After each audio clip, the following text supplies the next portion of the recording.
What's up, Twitch chat? What's up, YouTube? We're doing episode, I think it's like episode 11 of the matchup guide series now. If you haven't checked this out, it's a series we've got over on YouTube where we're going like an in depth dive of Death Shadow versus a bunch of different decks in the format. Today, we're going to be going over Death Shadow versus Red Black Scam and an extension like Jund Scam, Grixis Scam, anything like that. But just like the Scam core, the Evoke Elementals plus the Undying Evil effects, the Fable, the Mirror Breakers, Seasoned Pyromancers style deck, Ragavan, Dolphy. Like, we all pretty well know the kind of core by now. So let's talk about identifying that you're up against Scam. Usually you're going to know like turn one. So if I'm on the play, my opponent fetches out. They don't reveal a Giganta because they can't play Giganta and Scam. Don't reveal a Giganta. Red Black Land Ragavan means more than likely Scam. Could be like Jund Saga, but more than likely Scam. Also, Evoke Elementals plus Undying Effect on turn one. Pretty big giveaway. If you recognize that you're against Scam, priority one should be like finding an answer to whatever they scammed if they did play like an Evoke Elemental and Undying Effect on turn one. So shifting to finding Lightning Bolt, Unholy Heat, Terminate, something like that to be able to get that threat off the board ASAP. Because at the end of the day, like a 4-3 Menace or a 4-4 Double Striker is going to close out the game pretty quickly. Other than that, at least in the main deck, the next biggest concern is going to be like Fables, Seasoned Pyromancers, Blood Moon, stuff like that. So don't be afraid to fetch basic if you can. If you recognize you're against Scam, most of our removal lines up decently well against most of their stuff. They do have a reasonable amount of removal. We have Giganta we can add, so a little extra interaction. But for the most part, like after that initial scam, it really becomes treat it like red black mid range. Try to avoid 2-for-1s as best you can. Try to get a little extra value with things like expressive iteration. Drown and Lock should be on pretty easily between all their hand disruption, scam cards dying, um, Fable the Mirror Breaker discards. So it's very easy to get drowned up to like countering a hard cast Fury. Make sure you're not playing into a blowout.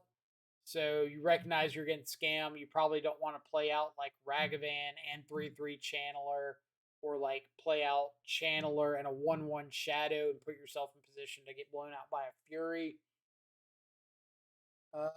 Kroxa, if they're running it, is also a really tough card to beat main board. So keep an eye out for that.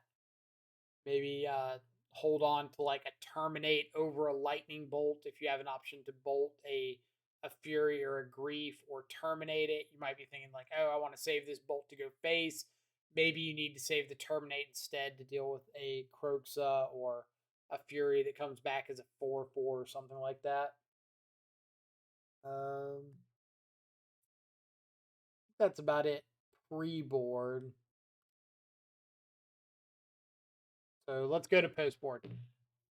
First off, on the scam side. So a lot of the scam board ends are going to be things like Nihil Spellbomb to hit your graveyard. This is, I guess, the first list that popped up on Goldfish. Spellbomb to hit graveyards. Sometimes Turok. Hearse is a big board end. Blood Moon, Hidetsugu. Any value cards like Ob Nixilis. I have no idea what Path of Peril is, but I guess they're bringing that in. EE, Fatal Push. We'll look at a couple different lists here just to get an idea of what all could be coming in. Usually like Hidetsugu, Unlicensed Hearse, EE, Fatal Push. Those are kind of the ones I expect to see the most. Yeah, again, EE, Push, Abrade. Hearse, Hidetsugu, value cards like Liliana Obnixilis, um, Blood Moon effects. Nothing too crazy. Maybe Leyline, but if my scam opponents bring in Leyline, I'm usually kind of okay with that. Because that means they're going down a card to try to shut off something that I may or may not even see. So from the shadow side, sideboarding. We'll start with Grixis and then kind of go down the list to some of the other variants. On the play, cards like Spell Pierce and Flusterstorm look like they would be kind of rough. Spell Pierce, especially, is really good, surprisingly. You can interact with a turn 1 scam effect. If they go to Undying Evil, a Grief, or a Fury, you can interact with a turn 3 Blood Moon or what's it called? Fable of the Mirror Breaker, something like that. You can interact with Terminate, Hand Disruption. So a lot of really good targets for Spell Pierce. Dress Down, really solid. Stops like Grief ETB effects, Fury ETB effects. Still have to deal with like the Fury or the Grief, but sometimes like stopping a Fury from killing your board is a lot more important than stopping a 3/3 double striker. Maybe you've got a Bolter Terminate in hand. Stopping your opponent from evoking a Grief, taking a card, Undying Evil at taking another card can often be worth it. Let's see. Terminate, really good bring in, kills any evoked creature that is bought back. Unlicensed Hearse. I've been kind of on the fence about Hearse. Like, I like it a lot more if I see Kroxa, but if I don't see Kroxa, I don't really care about the graveyard very much. People say like, "Oh, Unlicensed Hearse to stop a Undying Evil effect on a creature when it goes to the graveyard and then triggers is really, really good." But usually after like turn 1, it becomes a lot more just like who's got the better board presence. And a lot of times you don't really care if they like Undying Effect a Grief if you've got Shadow, Channeler, Shredder on board or something. So there's a chance that boarding in like this stuff and Hearse or this stuff and Hearse might be overboarding. EE is an option if you want an extra answer to like Blood Moon. Um, Also helps with Seasoned Pyromancer and Fable of the Mirror Breaker tokens. It's reasonable against Ragavan and Dolphy. Kind of about it for EE. Like, I think it's weaker than Terminate, but if you want to clear out tokens, it's a fine bring in. Or if you're like me and you play basic island instead of basic mountain, it could be an extra board in to help deal with Blood Moon. Board outs. Drown is pretty good after a while. It's pretty weak the first couple of turns. So I wouldn't be afraid to cut one or something. Usually cut a Breach because I'm expecting them to have Unlicensed Hearse or Leyline of the Void or something to kind of nuke my graveyard. Nihil Spellbomb, Soul Guide Lantern. So I really don't want like multiple Hearses at any point. Usually boarding out some amount of hand disruption since it's a hand disruption mirror. And I think that my counter spells will do a little bit more damage than my hand disruption will. Again, especially after the first turn. But it could be a situation where you want like Thoughtseize more on the play. So maybe you board in or board out like more of something else on the draw or on the play, and then board out more Thoughtseizes on the draw. It was like if I've got a Thoughtseize and my opponent scams a Grief on turn 1, my Thoughtseize looks abysmally bad. But if I've got like Thoughtseize on the play and can take their Grief before they scam it, then all of a sudden Thoughtseize looks amazing. Other variants of Shadow. Let's go like Dimir. Mostly the same stuff, like your spot removal spells like Infernal Grasp that kill whatever, really good. Dress Down's great. Stubbs. Stubbs worse than Flusterstorm and Spell Pierce. but it's at least worth thinking about. In a variation like Murktide, I'm more likely to bring in Unlicensed Hearse because I just don't have a ton of stuff to play against Scam. But I could very easily see like something like that coming in, boarding out some number of Street Wraith because my life total is going to be in jeopardy. Maybe board out a Murktide again because of the Grave Hate. I'm already only on 2 stubs, so I don't really have to board out any of those. And some number of like Thoughtseize. Just kind of keep myself from getting too low of life total against a deck that can go wide with like Spyro tokens and stuff like that. If you're on any of the Shadow Blade variants, Cauldra is really, really good. Also, bringing in like Batterskull is really good. Both of those do an excellent job of racing. Infernal Grasp definitely coming in. Teferi's pretty decent for bouncing like a Scam card back. So at least they have to exile another card out of hand to get Teferi off the board. Again, Spell Pierce, Flusterstorm, anything like that. Keep going down. I think we got Jund here somewhere. So, my sketchy little Jund build. Endurance is really good. You can invoke Endurance to stop a scam, but you can also just like hard cast it later to stop a scam. Pretty good size. We've got like Thrun, dodges all the removal, can stand in front of a Fury all day long.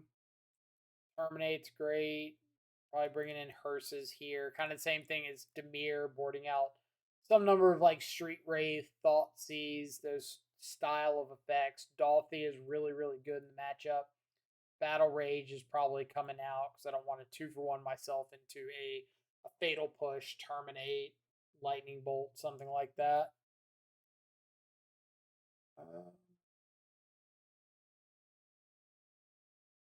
Rakdos. Same thing as Jund for the most part, like Street Wraiths, Battle Rages, Thoughtseize, some number of that kind of effect coming out. Bringing in like any Dolthies that I might have, Terminates, in this case, Hearse. Usually I'm boarding in Hearse if I feel like I can't really fight over um, an evoke spell. Like if I need to have the Hearse sitting around to keep them from Undying Evil or whatever. But with the case of like Grixis, I feel like I can fight on the stack a lot better. So I'm a lot less likely to feel like Unlicensed Hearse is a necessity. But it's still there if you want to board it in. Certainly don't think that boarding it in is wrong. So let's go to post board games. We've all sideboarded. What's our game plan from there? So we're on the play. I guess we'll do play and draw. We're on the play post board against the scam deck. How are games kind of playing out? So turn 1 on the play. If you've got a threat like a Ragavan or something, I'm 99% of the time playing it out instead of holding up like Spell Pierce. There's a chance that my opponent has a scam card right there, like Scam of Fury, but I really want to be the one on the board applying pressure. If they're heavy on like Dolphy and stuff, if they've got a lead out of like Thoughtseize into Dolphy, and I'm able to get like a Ragavan down, I can get a huge mana advantage. I could maybe hit a removal spell for Dolphy off the top of their library. If they want to go down a couple cards to deal with my Ragavan, then if I find a removal spell, then we're just like back to parity, so I'm not behind. Um, just a bunch of reasons to like get out to the board first.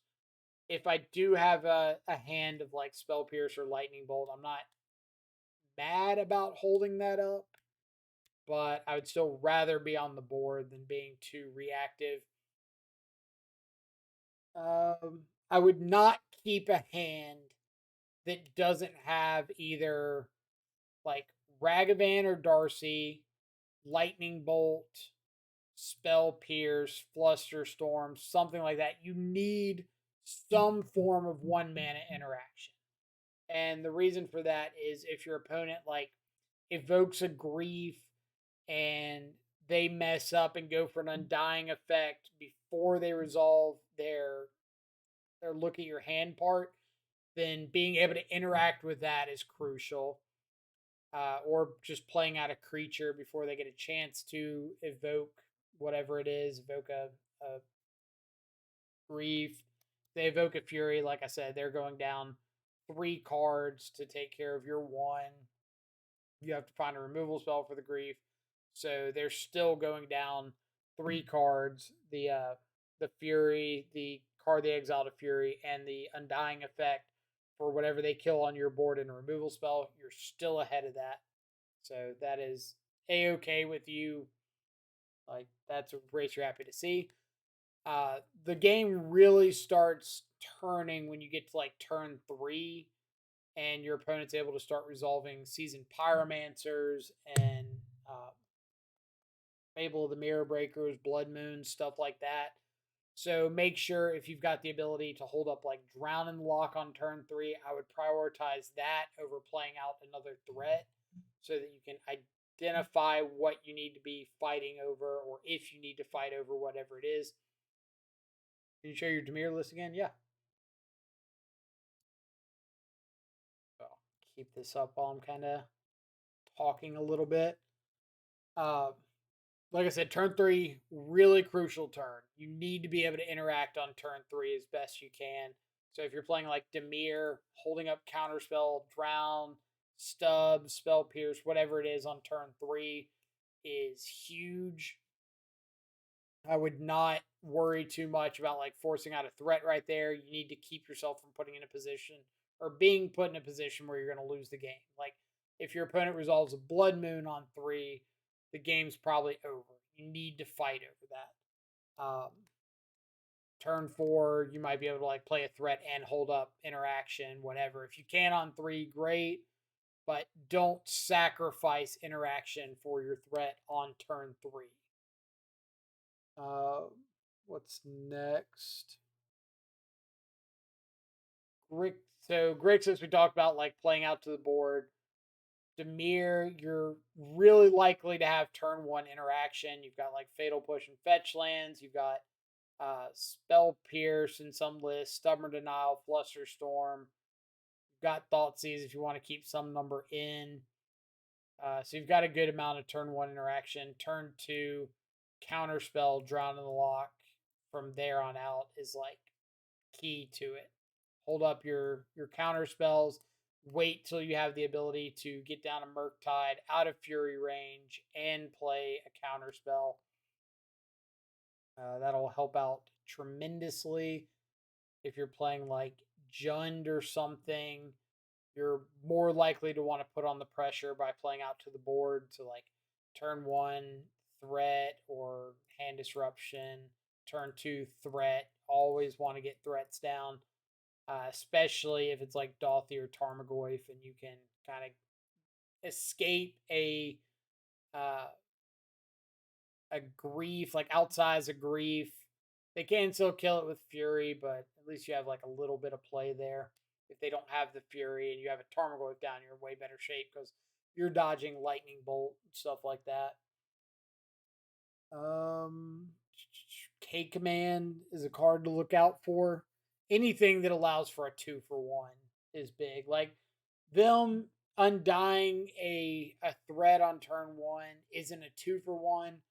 Them K commanding or like resolving Liliana the Veil, Blood Moon, something like that. Those are 2-for-1s that you need to look out for. So if you have the choice between like fighting over a Terminate while you have 2 threats out or countering like a Blood Moon, a Liliana, I would lean towards countering the Blood Moon. Like, don't worry about your second threat. Hopefully, you can find more threats. What you want to avoid is a blowout. What else? Jund, I think, has like the best time against Scam because you just have like good removal, good size threats that dodge some of their removal.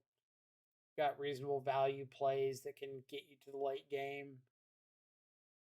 If you're playing a Shadow Blade style Cauldra, like if you get out Cauldra against Scam, game's basically over.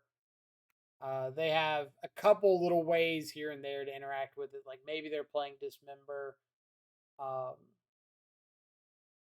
but honestly, that's pretty close to it. But you get down Cauldra and you just swing 4 times and say like GG next. Teferi, like I mentioned, also really, really good against Scam.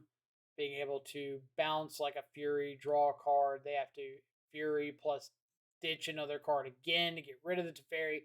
They can't, or they can scam it if they stack their triggers correctly. But either way, you're going down a bunch of cards for like net even on you, or they're going down a bunch of cards for what is net even on you since you drew a card off Teferi.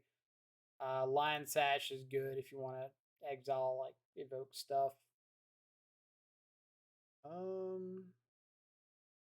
Anybody have any questions about that matchup? Shadow versus Scam.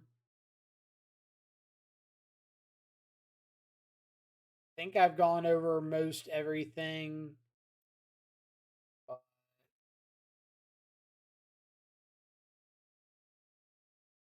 If anybody's got any questions, more than welcome to identify them. Otherwise, we'll hit some of the chat questions. Let's see. Ryder died. Asked about Demir. Tried Knight's Whisper, didn't like it. Yeah, I tried Knight's Whisper and I tried uh I've got a command for the stupid card and can't even think of the name of it. Not Ledger Shredder, Tainted Indulgence. Tried Tainted Indulgence. I thought both of those were terrible. Like, I think being able to play basically entirely at instant speed is a huge advantage for this deck. So, like, once you get past turn 1, you interact from turn 2 onwards, you basically never want to tap off of some sort of counter magic. And that really lets you play that tempo game of like counter their 2-drop, counter their 3-drop, turn 4, play Murktide plus hold up a counter spell, and just like close the game out really quickly from there. Or turn 1 Thoughtseize, turn 2 Fetch Shock counter spell, turn 3 Wraith, Fetch Shock Shadow counter spell, close the game out from there. That's at least how I've had the most success with the archetype. I know some other people are like on Ledger Shredder and Bobble and swear by it. And as always, I will say if that works for you, play it. Don't adjust just because some idiot on the internet said to play differently or something different worked for me. Play what works for you. This is what works for me, so I don't see myself changing that. But we have tried other lists with, like I said, Bobble, Shredder, a little more sorcery speed. Didn't work for me, which is fine. Stoneblade Shadow looks intense. So we've actually done like a few leagues with Shadow Blade, and I think the deck's really, really fun. So Esper Sentinel is like a really, really good 1-drop that gets overrated a lot, or underrated a lot. Sorry. It's really good in Hammer Time, and we just wanted like more threats because of Stoneforge grabbing swords and Cauldra, Batterskull, whatever. Uh, People will tell you Batterskull in the sideboard or Batterskull in the 75 of your Shadow deck is wrong. Do not listen to those people. Hear me out. Don't listen to them. Batterskull can be like an auto win card against decks like Burn. It's so good against aggressive creature decks. And if you've got a Batterskull out and you gain above 13 life and you either your shadow dies or you can't play a shadow from hand, that's fine because you're just winning the game with Batterskull. You don't need the shadow part if you're just winning the game with Batterskull. Don't sacrifice good cards and good spells and good lines for the sake of synergy. Not worth it. So that's it for that rant. also it for the matchup guide. As always, this will be up on YouTube. So if you've got any questions about a matchup, feel free to drop it in the comments below. If there's a matchup that you're wanting to see in the future, drop that as well, and we'll be sure to get to it.